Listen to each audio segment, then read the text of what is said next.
Почитувани колеги пратеници, дозволете да ги повторам зборовите на министерката Рашела Мизрахи.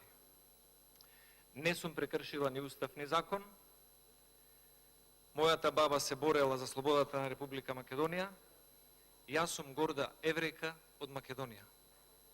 Тоа нека ви биде лекција на многу од вас, и македонци, и албанци, и турци, и роми, и власи, и срби, и бошњаци, и евреи. Како се сака Македонија, како своја татковина. И во чест на нејзината храброст, да ви го каже тоа, јас сега ќе кажам на еврејски. Тахи Македонија леат. Да живее Република Македонија. Благодарам.